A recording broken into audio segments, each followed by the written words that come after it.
Še minutka.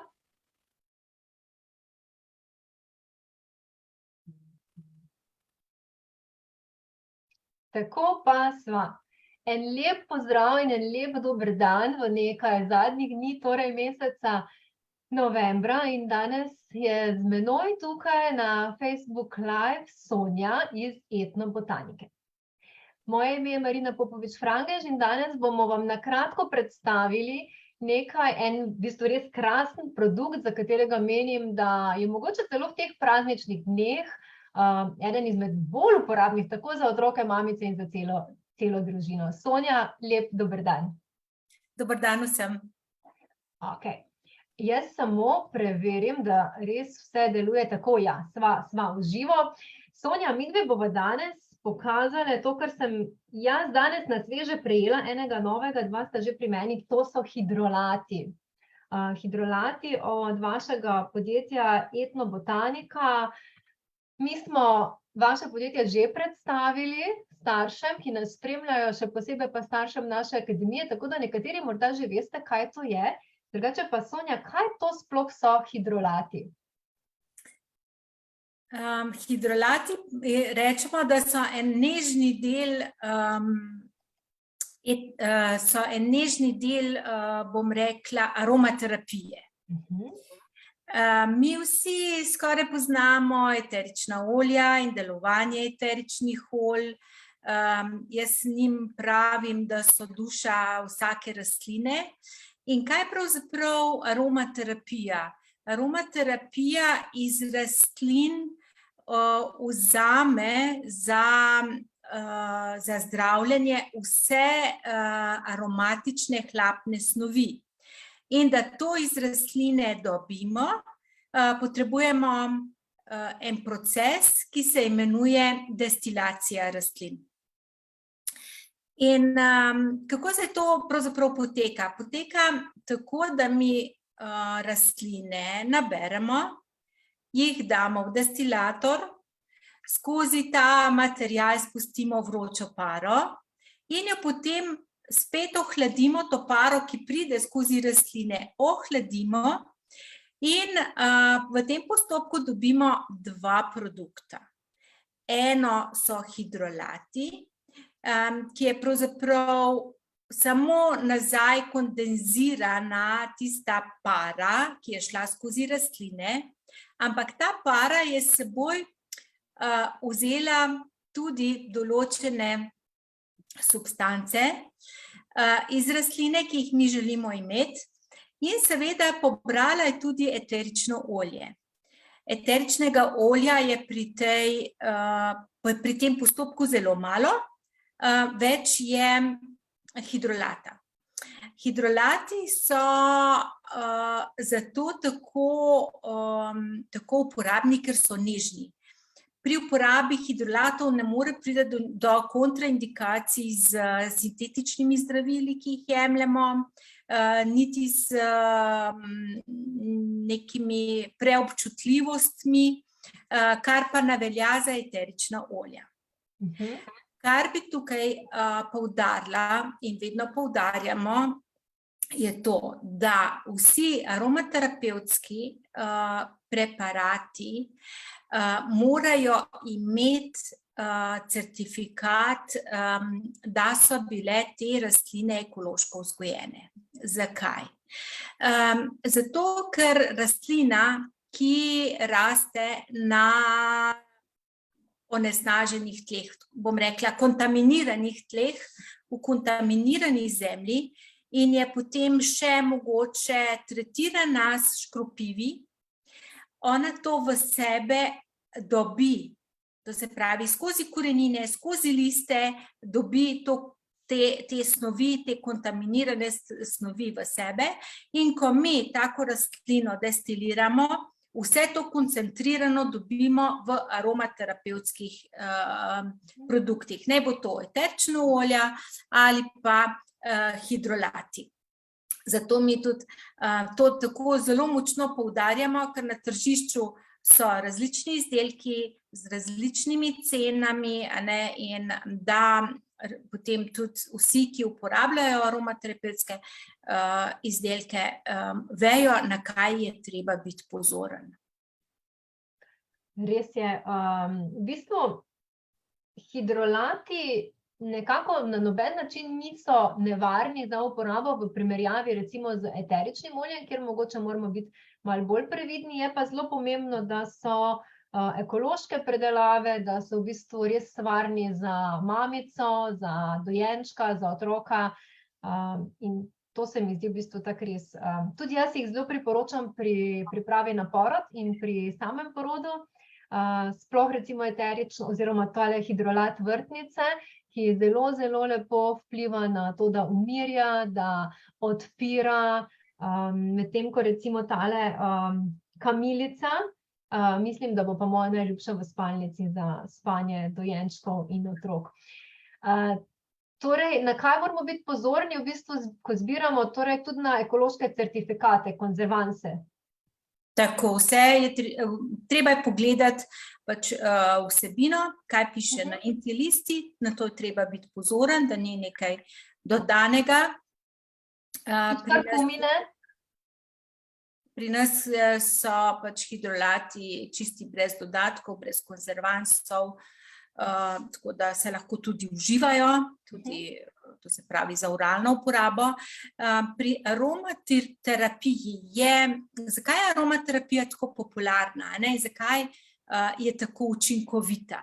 Učinkovita je zaradi tega, ker mi iz rastline potegnemo, to se pravi hlapne snovi, ki lahko skozi kožo in pa tudi skozi nos s pomočjo vonja pridejo direktno v naše možgane in direktno delujejo. In ta učinkovitost pri eteričnih oljih seveda je močna in zato je tam potrebna velika previdnost, ampak pri hidrolatih pa ni, v hidrolatu so pa samo tiste hlapne snovi iz rastline, ki so v vodi topne in niso močne koncentracije. Jaz bom rekla tako, da je to ena homeopatija lahko v aromaterapiji, znotraj aromaterapije. In včasih te majhne količine še boljše delujejo kot tiste koncentrirane močne količine. Še posebno pri otrocih seveda, Ja. Jaz pravim pri pripravi na porod, ki jo imamo na Viva in ki jo jaz vodim, pravim, da je nos najkrajša pot do naših možganov. Tako da to ste zdaj tako lepo povedali in v bistvu mi lahko res, ne samo pri porodu, ampak pri marsičem, tudi pri pomirjanju, tudi konec koncev, če se jaz ne motim, rožmarin, saj bova še o tem, ampak pri koncentraciji, pri učenju, spomnim se študentskih časov, da sem takrat že malo brskala, kamilica pri spanju in tako naprej, bova še predelali, ampak nos je res izrednega pomena. Konec koncev velja, da nekako partnerja izbiraš s pomočjo vonja, da je to nekaj, kar je intuitivno. Tako da uporaba hidrolatov je res krasna zadeva, ja? Ja, težko bi rekla, da obstaja oseba, ki ne reagira na prijeten vonj, bom rekla, ali pa na slabo vonj. Ja. Zato, ker nam dviga razpoloženje, dviga koncentracijo, pač deluje na našo psiho, tako bom rekla. In zato smo mi naredili tole luškano brošurico, kjer ozaveščamo uporabnike o sami uporabi hidrolatov, to se pravi, kaj pravzaprav so hidrolati, na kaj je treba paziti pri izbiri, potem pa 5 naših hidrolatov, ki smo jih za začetek izbrali in ponudili strankam, kako delujejo, kako se lahko uporabljajo, to se pravi, ali naj si bo oralno, to se pravi, da se pijejo oziroma uporabljajo v kulinariki, ali pa, to se pravi, uporaba na koži, naj si bo kot obkladki, kot razni toniki za kožo, za obraz, za lasišče, in to smo tudi v naši brošurici na sredini, bom pokazala takole. lepo pisali, to se pravi, kako se kakšen hidrolat uporablja, na kakšen način se lahko uporablja, da jim bo lažje, ker eterična olja so na tržišču dosti poznana in veliko se o njih govori, o hidrolatih pa ne toliko in tudi niso toliko poznani. In tudi meša se, ne, ljudje ne vejo, enkrat se uporablja za hidrolat, ime hidrolat, enkrat hidrosol, enkrat rožna vodica, ne, to so različna imena za hidrolate, treba je pa vedno pogledati, tako kot sva rekli, vsebino in celisto, kaj tam gor piše. Ja. Zdaj, kar nekaj nas je tukaj, tako da če bi želel kdo postaviti kakšno vprašanje, na katerega lahko sproti odgovoriva, lahko tudi napišete. Drugače pa verjetno je za marsikoga bil nov podatek, nova informacija, da lahko hidrolate tudi uživamo. A lahko mogoče, Sonja, kakšen primer?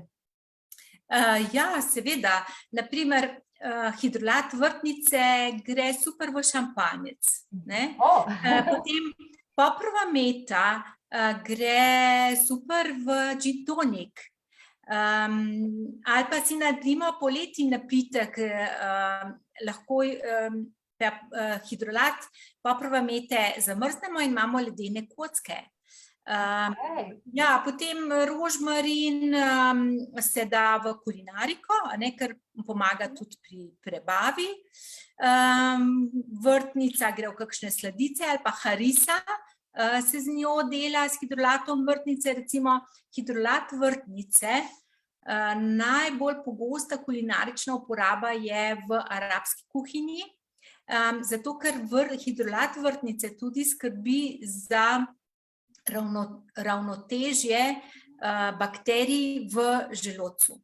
Okay. Ja, tako da najbolj znana, mogoče Slovencem najbolj znana jed ali pa najbolj znan pripravek je harisa.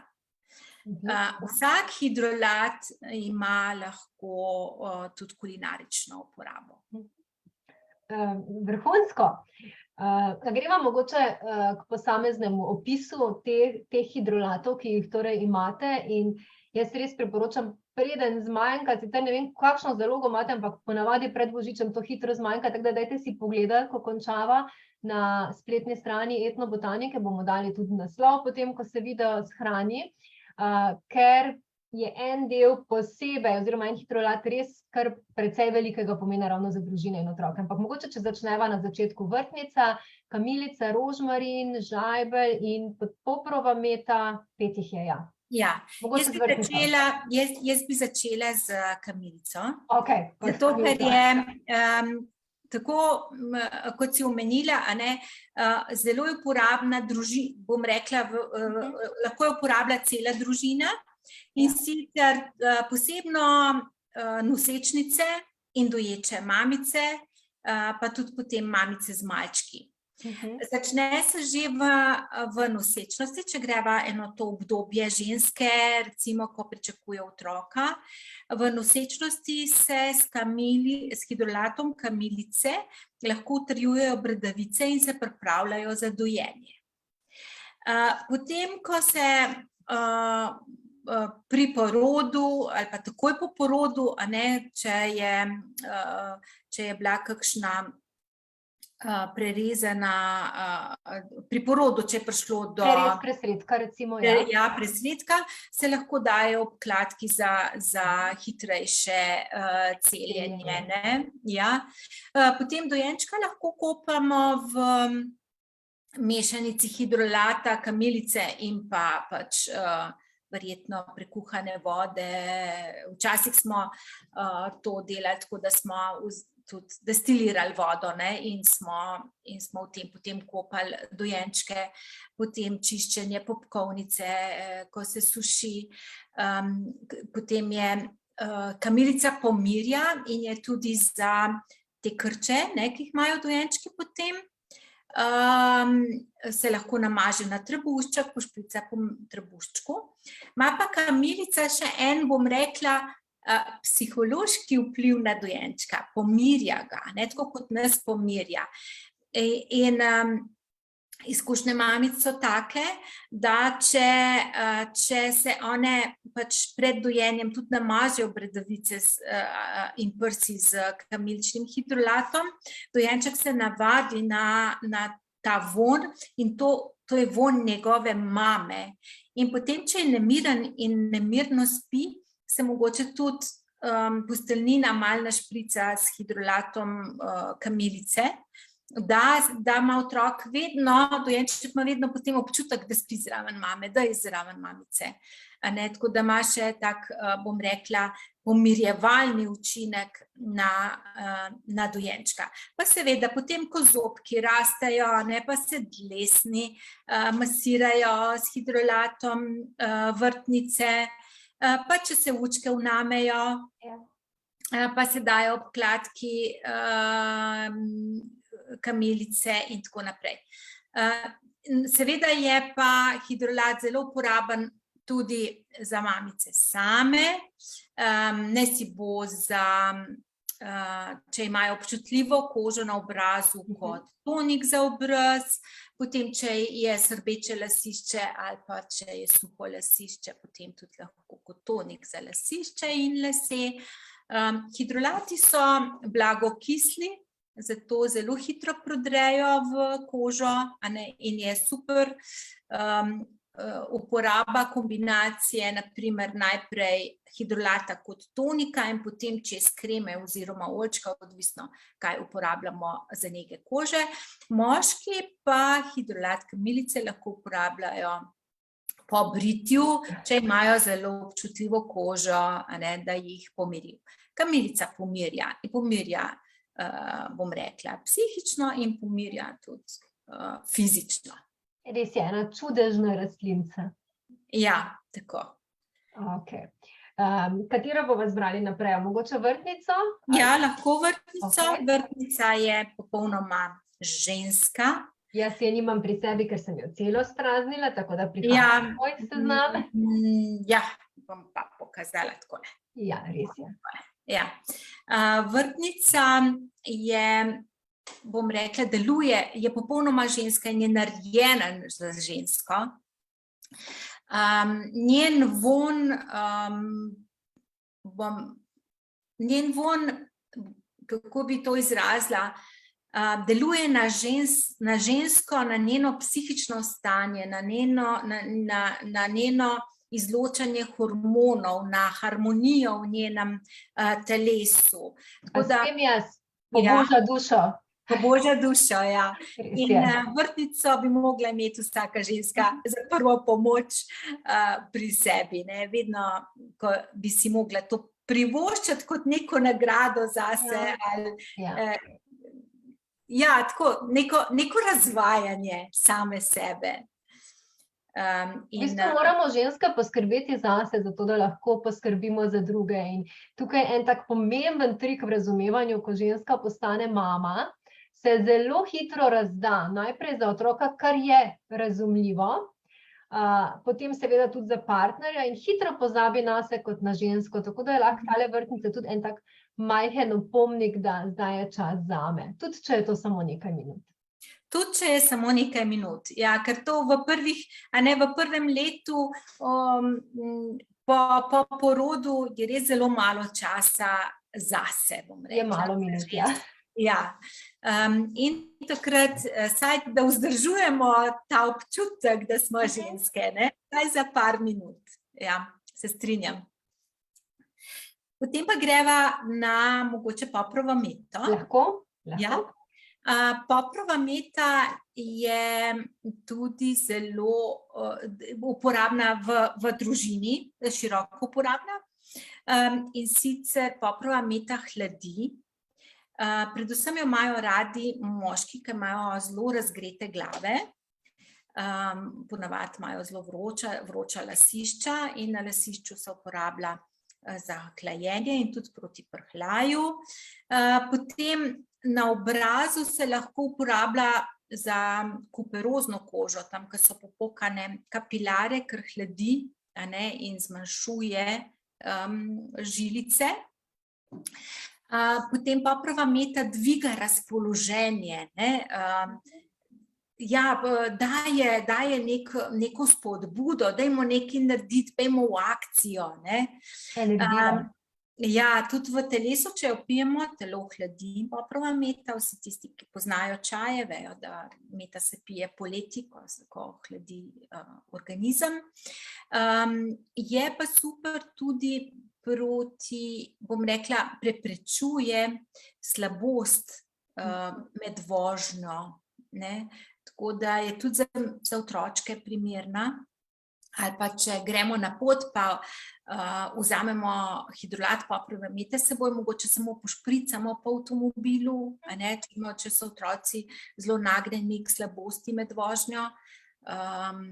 Tako da to bi priporočala za poprovo meto.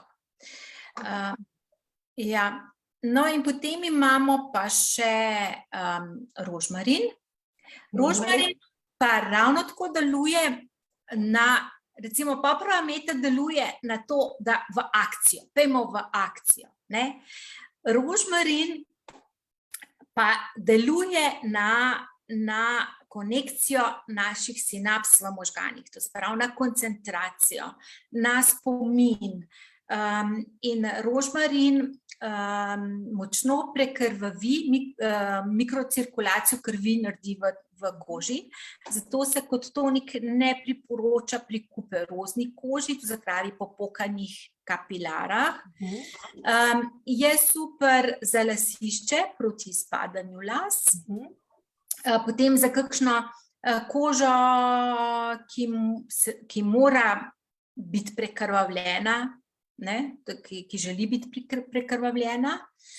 Ponavadi so to kakšne kadilke, ki imajo, sicer ne vem, koliko zdaj to še obstaja, ampak včasih ženske, ki so veliko kadile, ne, so imele tako sivkasto kožo, to se pravi koža, ki rabi malo več akcije, ne, malo več, bom rekla, aktivnosti.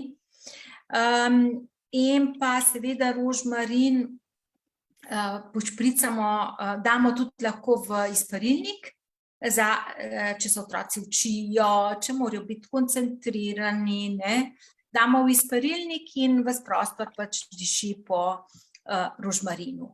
Rožmarin je super za takrat, kadar rabimo, kadar ustvarjamo, kadar mentalno ustvarjamo. Ja, v času učenja sploh. Ja, tako. To se spomnim, da je res bil rožmarin. Jaz sem celo rada zdaj, ko gremo na kakšno predavanje, seminarje in tako naprej, rada vzamem kar rožmarinovo vejico in jo tako malo tak. Ja. Jo malo podrgneš, no, in že dobiš ta občutek in ta vonj. Je pa tole veliko bolj praktično in prijazno za vzeti, pač s seboj v torbico se ne zdrobi in je res, meni je rožmarin res krasen. Še posebno zdaj po zimi, ne, ker so dolgi večeri in zelo veliko delamo po noči, a ne, in je rožmarin fantastičen. Povrh tega pa, če ga damo v izparilnik, pomaga tudi dihalnim potem, nekako razsuzi naša pljuča, ne, tako da hitrejše, boljše dihamo, hitrejše se, bom rekla, pozdravimo po kakšnem prehladu in tako. In ostal nam je še žajbelj. Žajbelj, ja. Žajbelj in rožmarin sta eni najstarejših zdravilnih rastlin. Žajbelj deluje protivnetno in pa deluje, za nas starejše ženske je zelo uporaben, ker uravnava delovanje hormonov v menopavzi. Predvsem deluje na te vročinske polive, ki se nam dogajajo. Seveda žajbelj ravno tako lahko kakšne bombončke z njim, a ne, lahko ga zamrznemo, lahko ga v kulinariki uporabljamo, predvsem v kakšnih omakah, mesnih jedeh, a ne. Super je kot ustna vodica za higieno ustne votline. Potem, če se naredijo kakšne razjede v ustih, potem, ko so otročki stari več kot 3 leta, se lahko uporablja tudi kot ustna vodica, ker zavira nastanek kariesa, ker je pri teh predšolskih otrocih zelo pomembno, da nimajo pač že obolelih zob, preden dobijo te stalne zobke. Seveda je tudi super za obloge, kjerkoli so vnetja, kjerkoli so pač problemi z vnetjem, se lahko naredijo obloge z njim. Starejše ženske se pa pač pošpricamo po telesu, da nam pomaga pri uravnavanju teh vročinskih oblivov. Ok. Vsak ima torej svoj namen, skupaj pa res sestavlja eno lepo celoto. Tako da verjamem, da dejansko tu imate tako lepo napisano. Etnobotanika, znanstvena veda o odnosih med ljudmi in rastlinami. In v bistvu velja, da za vsako bolezen oziroma vsako neravnovesje raste ena rožica, in vi ste jih zelo lepo ujeli v hidrolate, ki so torej varni za uporabo, za družino. In meni res ljubo predvsem za otroke, malčke, tudi za dojenčke, predvsem za spanje. No, to se mi zdi ena taka res lepa pridobitev, ali kako bi rekla, res dobro vedeti, da lahko s tem otroku pomagamo do boljšega spanja, ker če otrok boljše spi, se mama boljše naspi in potem kar naenkrat cel kup enih izzivov čez dan odpade oziroma so lažje rešljivi, ne ravno da odpadejo, ampak bistveno hitreje rešimo in smo bistveno boljše volje in to za sabo potegne marsikaj v življenju mame, sploh tiste mamice, ki je prvič mama. Ja, jaz bi tukaj mogoče pozabila moment, da je pri nas kamilica rimska kamilica, ne nemška kamilica, ker obstajata dve kamilice in rimska kamilica je še bolj blaga in ima še močnejši vpliv na dojenčke. To se pravi, je prav rastlina za dojenčke in majhne otroke. Tako da smo prav pazili pri tem, nismo vzeli nemške kamilice, ampak rimsko kamilico. Odlično. Sonja, a sva še kaj pozabili povedati? Sicer jaz mislim, da to, kar je bil najin namen, smo odlično ujeli v 30 res čudovitih minut. A sva še kaj pozabili? Kar bi jaz poudarila, še enkrat bi poudarila, da so hidrolati varni za uporabo, da so, bom rekla, vse splošno uporabni, da je treba paziti na ta ekološki certifikat. In pa, da si lahko vsi pogledajo v elektronski obliki na naši spletni strani tole brošurico, pa živo, to se pravi v fizični obliki, jo pa najdejo na vseh prodajnih mestih, kjer so naši izdelki, to se pravi predvsem v bioprodajalnah po Sloveniji. Res lepo. In si podrobnosti, bom rekla, preberejo v tej knjižici in če bodo imeli še kakšna vprašanja dodatna, nas lahko kontaktirajo na info@etnobotanika.eu. Odlično. Jaz bom naredila kratek povzetek. Torej, kar smo si zapomnili, je to, da je res pomembno, da so ekološke pridelave, da imajo certifikate, zato ker vse, kar mi damo nase, kar mi damo na našo kožo, saj vemo, če se mi z nečim namažemo, potem se ne oblečemo takoj, ampak počakamo, da se malo posuši, se pravi, gre v nas, v našo kožo. In z vonjem je enako, z okusom ravno tako. Se pravi, kar damo nase, gre v nas, kar je pomembno vedeti za časa nosečnosti, gre v nekem razmerju določenem tudi do otročka, če ne drugače skozi počutje mamice, kasneje pa tako ali tako karkoli nanašamo v prostor, v hrano, nase, na otročka, v kopanje, na posteljnino, ima vpliv na nas. Tako da, Sonja, jaz sem res hvaležna za teh najinih 30 minut. Verjamem, da bo marsikomu prišlo prav, nad videom bomo dali pomembne informacije. Vam pa želim, da ne čakate in da si privoščite sproščen december, tudi z uporabo vašega noska in z vonjem, ki vam lahko res popestri in naredi lepe praznike. Hvala, Sonja. Hvala vam. In vsem skupaj en lep dan. Adijo. Nasvidenje.